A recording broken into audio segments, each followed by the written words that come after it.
पूर्व मंत्री लालू प्रसाद नहीं रहते तो उसका बेटा थोड़े एमएलसी बनता, और नीतीश कुमार नहीं रहते तो उसका बेटा मंत्री बनता।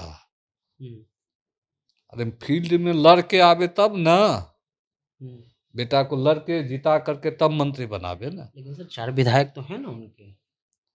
वो अशोक चौधरी का कृपा है, भवन निर्माण मंत्री का। रत्नेश सिन्हा के पीछे किसका मोहर है?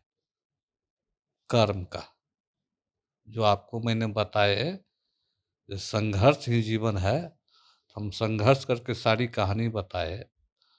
तो मेरे पीठ पर किसका मोहर है? कर्म का। और जीतन राम मांझी के बेटा के पीठ पर किसका मोहर है? मांझी का। चिराग पासवान के पीठ पर किसका मोहर है? रामविलास। उठ कर कहता है माँ के लगा कर किस कसम खाता है। माँ की कसम खाए तो क्या झूठ बात है? सही बात। कसम खाया, जो माँ कसम खाते हैं, जो माननीय मुख्यमंत्री नीतीश कुमार का साथ नहीं छोड़ेंगे। आज क्या परिस्थिति आया, आप कसम खाए तो इसका मतलब आप यही नहीं सोचे पूरे बिहार का मुसहर कसम खाए। तो 1980 से लेकर विधायक से लेकर के मंत्री, मंत्री से लेकर के मुख्यमंत्री तक बने हैं, लेकिन ऐसा कोई बड़ी लकीर खींचे होंगे अपने जात के लिए तो आपके चैनल के माध्यम से बता दें। उत्तर बिहार में इसके संबंध में एक प्रचार है, ये भुइयां समाज से आते हैं, मुसहर नहीं है। अच्छा, भुइयां समाज से है। हाँ, ये मुसहर नहीं है। अच्छा, इस तरह के सवाल उठते हैं। भुइयां मुसहर में अंतर थोड़ा बता दीजिए आप। घर में सेंधमारी इसके विधानसभा में मेरा कार्यक्रम हो, और कार्यक्रम ऐसा भव्य होगा जो आने वाले भविष्य इसको बताएगा हम क्या कर सकती है। उनका जो था उस पर तो आप पानी फेर ही दिए जब से आपका नाम आया है। जी, जो मनुवादी व्यवस्था संविधान को खतरे में डाल दिया है, देश को बेचने का काम किया है। नगर निगम चुनाव में आप देखे होंगे 22 में ही विरोध करवा दिया। उसके बाद जातिगत जनगणना को रोक लगवा दिया। आप पशु गणना कर लेते हैं, पक्षी गणना कर लेते हैं, पेड़ गणना कर लेते हैं। आज जाति जनगणना में क्या दिक्कत है आपको? 8:30 बजे हम बैठते हैं, 11-12 बजे तक उसका काम करते हैं, चाहे क्षेत्र हो कि पटना हो। जब कोई नहीं रहते तो हम 11 बजे भोजन करते हैं, फिर विधानसभा या जहाँ जो काम होता है करने के लिए हम चले जाते हैं। रत्नेश सदा जी की संघर्ष की कहानी आप सुन लीजिए। अब इनसे राजनीतिक सवाल होंगे क्योंकि राजनीतिक सवाल बहुत कड़वे आ रहे हैं। रत्नेश सदा जी, पहला सवाल, आपको तो मंत्री बनाया जा रहा है, सवाल उठ रहा है कि एक तो चिराग पासवान जो दलित के नेता माने जाते हैं, जीतन राम मांझी जो दलित के नेता माने जाते हैं, उसके अलावा मायावती जो दलित की नेत्री मानी जाती हैं, ये सभी लोग महागठबंधन में हैं नहीं। तो महागठबंधन चलेगा तो चलेगा कैसे? बिना दलित वोट के कैसे चलेगा? इसका क्या जवाब है? मायावती तो कहानी छोड़िए, पहले हमारे गार्जियन और पूर्व मुख्यमंत्री जो कह रहे हैं हम महादलित मुसहरों का नेता है, तो 1980 से लेकर विधायक से लेकर के मंत्री, मंत्री से लेकर के मुख्यमंत्री तक बने हैं, लेकिन ऐसा कोई बड़ी लकीर खींचे होंगे अपने जात के लिए तो आपके चैनल के माध्यम से बता दें। कोई लकीर नहीं खींचे। कोई लकीर नहीं खींचे। एक लकीर खींचे अपने बेटे के नाम का। तो बेटे का भी आप जो संतोष मांझी का नाम लेते थे, किसका का नाम लेकर कहते हैं? जीतन राम मांझी का बेटा है। और हमारा नाम किसका लेकर कहते हैं? रत्नेश सदा। रत्नेश सिन्हा के पीछे किसका मोहर है? कर्म का। जो आपको मैंने बताए, संघर्ष ही जीवन है, हम संघर्ष करके सारी कहानी बताए। तो मेरे पीठ पर किसका मोहर है? कर्म का। और जीतन राम मांझी के बेटा के पीठ पर किसका मोहर है? मांझी का। चिराग पासवान के पीठ पर किसका मोहर है? रामविलास जी का। तो आने वाले समय बताएगा किसके साथ महादलित है, किसके पास दलित है। सामने समय आएगा तो बताइए। वो तो कह रहे हैं कि नीतीश कुमार नहीं चाहते हैं कि दलित समाज आगे बढ़े, इसलिए प्रेशर बना रहे थे कि भाई पार्टी ही मर्ज कर दीजिए। आखिर हम पार्टी क्यों मर्ज करें? हम अपना अस्तित्व कैसे खत्म कर लें? मैं आपको इस चैनल के माध्यम से कहना चाहूँगा कि जहाँ तक मर्ज की बात है, ये तो वो राष्ट्रीय अध्यक्ष थे और माननीय मुख्यमंत्री, उसके बीच की बात है, इसको हम नहीं जानना चाहते, उस बीच में हम नहीं जानना चाहते हैं। लेकिन ये जो मर्ज की बात है, ये मनगढ़ंत बात है। वे अति महत्वाकांक्षी लोग हैं, अति। आप देखे होंगे, नीतीश कुमार को विश्वास दिलाने के लिए आप बजट सत्र में विस्तारित भवन में महागठबंधन की बैठक हुई और उस समय हम उसके बगले में बैठल थे। उठ कर कहता है माँ के लगा कर किस कसम खाता है। माँ की कसम खाए तो क्या झूठ बात है? सही बात। कसम खाया, जो माँ कसम खाते हैं, जो माननीय मुख्यमंत्री नीतीश कुमार का साथ नहीं छोड़ेंगे। आज क्या परिस्थिति आया, आप कसम खाए तो इसका मतलब आप यही नहीं सोचे पूरे बिहार का मुसहर कसम खाए हैं। तो आप आज जो माँ के कसम खाए और उस कसम को तोड़ दिए, इसका मतलब आप पूरे मुसहर समाज को गाली सुनाए कसम खा करके। आज मुसहर समाज में क्या मैसेज जाता है, जो जीतन राम मांझी माँ कसम खा करके फिर डाइवर्ट हो गए। ये लोग अति महत्वाकांक्षी है। अपने महत्वाकांक्षी के चलते आज माननीय पूर्व मंत्री लालू प्रसाद नहीं रहते तो उसका बेटा थोड़े एमएलसी बनता, और नीतीश कुमार नहीं रहते तो उसका बेटा मंत्री बनता। अरे फील्ड में लड़ के आवे तब ना, बेटा को लड़के जिता करके तब मंत्री बनावे ना। लेकिन सर 4 विधायक तो हैं ना उनके। वो अशोक चौधरी का कृपा है, भवन निर्माण मंत्री का। वो अशोक चौधरी के यहाँ आप पता कर लीजिएगा, उसके यहाँ सुबह शाम दौरा करते थे, दौड़ लगाते थे, हमको किसी तरह एनडीए में लिया जाए, हम महागठबंधन में नहीं रहेंगे। तो माननीय भवन निर्माण मंत्री उसको ले गए मुख्यमंत्री के पास, तब मिलान जुलान हुआ। उसी में माननीय अशोक चौधरी ने ही उसको नेता बनवा दिए मुख्यमंत्री जी के माध्यम से। जो बड़ी बात बता रहे हैं। हाँ, आप पता कर लीजिए, हम सच्ची बात बोल रहे हैं। इतना नाक रगड़े हैं अशोक चौधरी के पास, पता कर लीजिए, अभी जाइए पूछिए अशोक चौधरी से। अच्छा, एक सवाल और उठ रहा है कि ललन सिंह ने कहा कि हमने कहा कि भाई छोटी-छोटी दुकान क्यों चला रहे हो, पार्टी मर्ज कर दो तो क्या दिक्कत है? सर, हर एक पार्टी तो छोटी-छोटी ही बन कर के बड़ी होती है। अगर कोई कह दे कि जदयू को जो है कांग्रेस में मर्ज कर दो क्योंकि कांग्रेस बड़ी पार्टी है, भाजपा में मर्ज कर दो, भाजपा बड़ी पार्टी है। तो ये तो लोकतांत्रिक इस अस्तित्व पे ही सवाल उठ जाएगा ना कि छोटी पार्टी चलने दीजिए, क्या दिक्कत हम है? पहले कहे ना, जो उस सब का बीच का, बड़े लोग का बीच का मामला है, उसको हम उस बीच में हम नहीं जाना चाहते हैं। लेकिन हमको नहीं लगता है जो माननीय मुख्यमंत्री कहे होंगे जो आप मर्ज कर जाइए। ललन सिंह ने ये बात स्वीकार की है कि हाँ, हमने कहा था। हो सकता है, उस बीच में हम नहीं पढ़ना चाहते हैं। आप कह रहे हैं कि बिना लालू यादव के उनके बेटे एमएलसी नहीं बन पाते।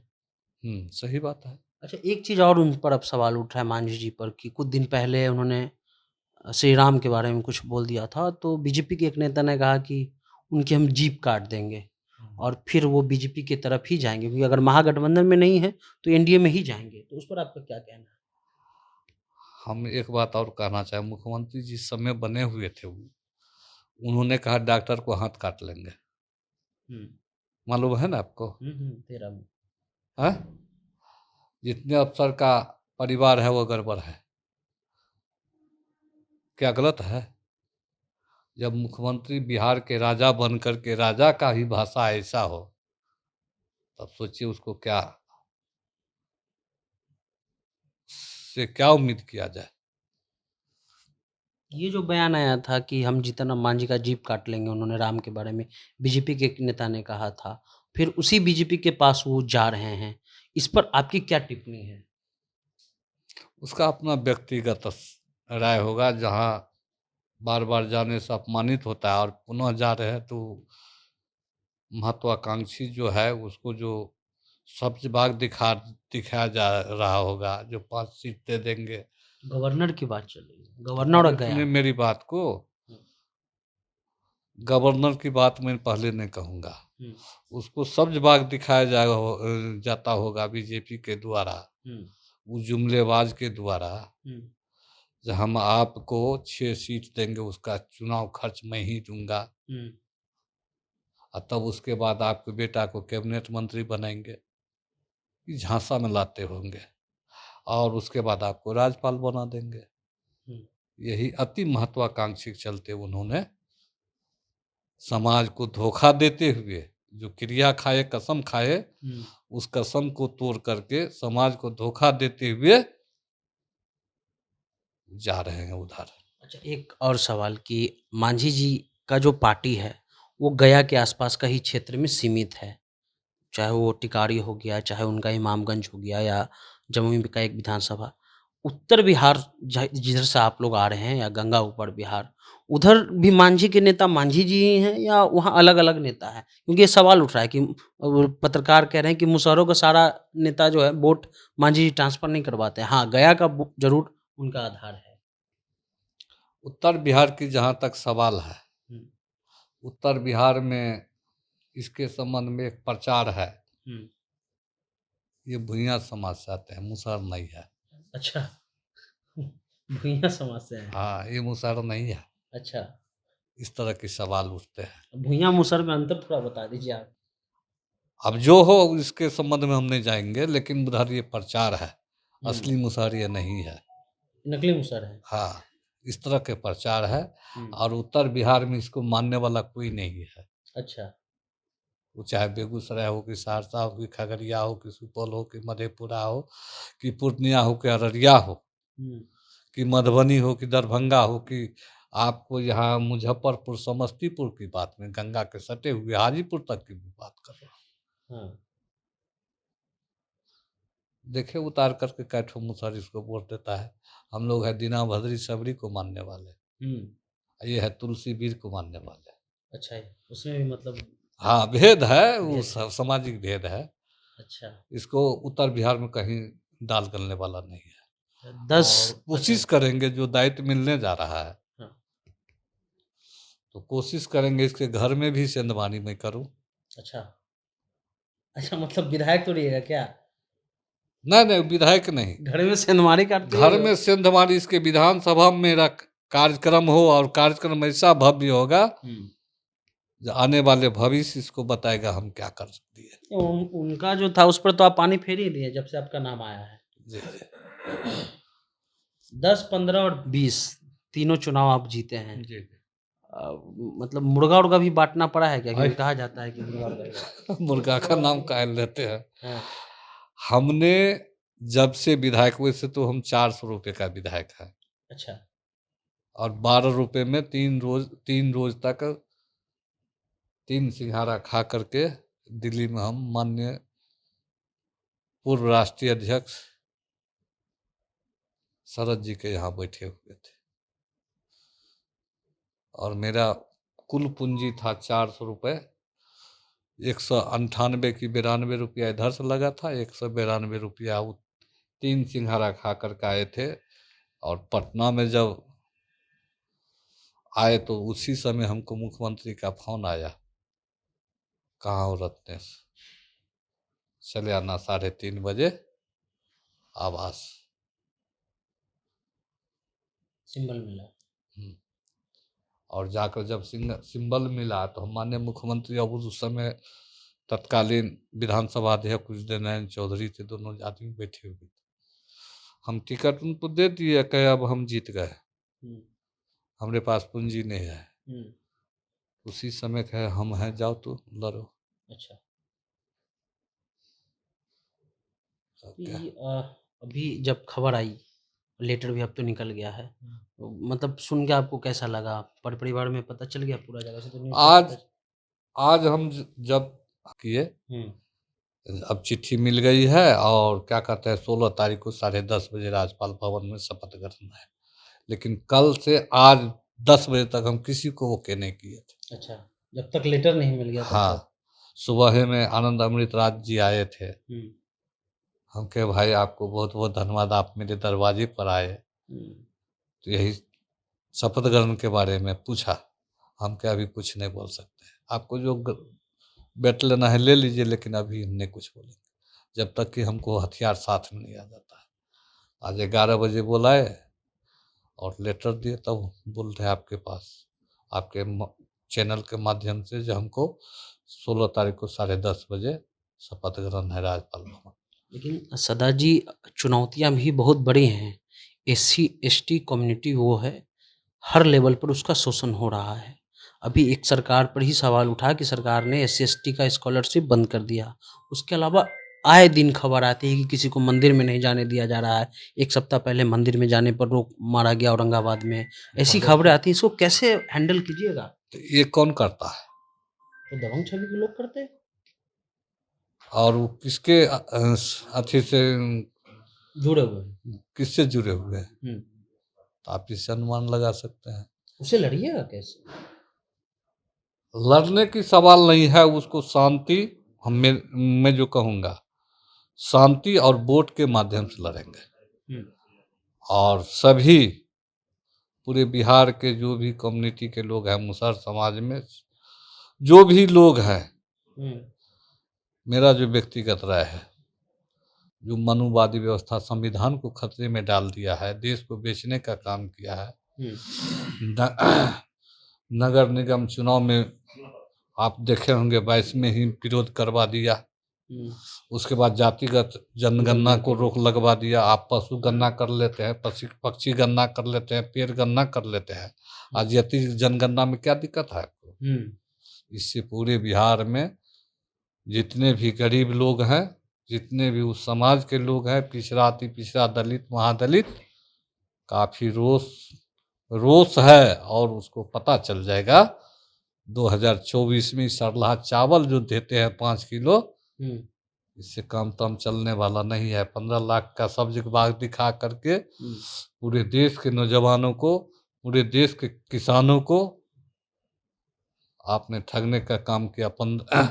2 करोड़ युवा को नौकरी, 15 लाख रुपया सबके खाता में देने। एक सवाल और, आप जब इससे पहले वाले वीडियो में आपने कहा कि 3 डिसमिल जमीन की बात आई और फिर उसको शायद 5 डिसमिल कर दिया गया, तो ये इम्प्लीमेंट तो नहीं हो रहा है, बहुत कम हो रहा है। इसमें क्या तेजी लाएंगे सदा जी? हम अब अंदर में जाने वाले हैं 16 के बाद। और जो इस विभाग के लोग थे, जो ये दलित समाज को, महादलित समाज को आवाज उठाते हुए सोए रहते थे, जो सच्चाई बात है, उसको जगाना है। उस समाज को भी जगाएंगे और सरकार को भी कान में आवाज डालेंगे। जो आपने जो घोषणा किया उसको लागू कीजिए, आप दिलवाइए। एक और सवाल, जरूरी सवाल है। हर चौक चौराहे पर झुग्गी झोपड़ी दलितों की मिल जाती है, सबसे ज़्यादा मुसहर समाज के लोग ही होते हैं। उसको बसाने के लिए कैसे करें? नेता लोग बन जाते हैं, मंत्री लोग बन जाते हैं। हमने देखा कि कल एक तरफ संतोष सुमन प्रेस कॉन्फ्रेंस कर रहे थे मीडिया के सामने, और मधेपुरा से कई मुसहर जाति के लोग पहुंचे, उनके गेट के बाहर ही बैठे रहे, उनको गेट के अंदर भी जाने नहीं दिया गया। तो क्या ये जो नए मंत्री बन रहे हैं, क्या वो भी वही काम करेंगे जो पुराने वाले करते आए हैं? वो आपको पता चल जाएगा 16 तारीख के बाद। हम तो जो भी लोग आते हैं पूरे बिहार से, हम पहले प्रदेश अध्यक्ष थे, हम उसके साथ जो बुजुर्ग आते हैं उसके साथ हम बेटा का व्यवहार करते हैं। हम अपना स्वरूप उसको देते हैं जो आपका बेटा है। जो नौजवान साथी आते हैं उसके साथ हम भाई का व्यवहार करते हैं। और मैं खुले आकाश में बैठता हूँ, आप पता कर लीजिए सबसे।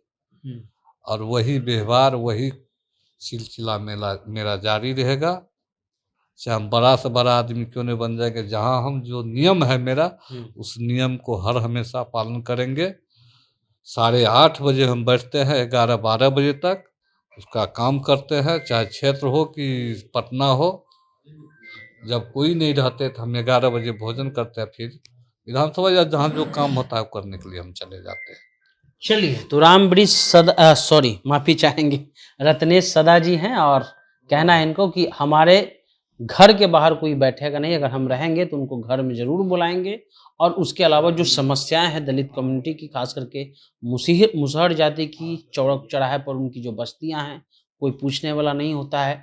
5 डिसमिल ज़मीन की बात थी, उसके अलावा शराबबंदी में भी बहुत सारे लोग हैं। सबके लिए अब ये इनका कहना है कि अब हम इसमें जा रहे हैं, एंट्री कर रहे हैं और जो लोग दलित समाज का काम नहीं करते थे, अब उनको जागना होगा। फिलहाल आप जनता जंक्शन देख रहे थे।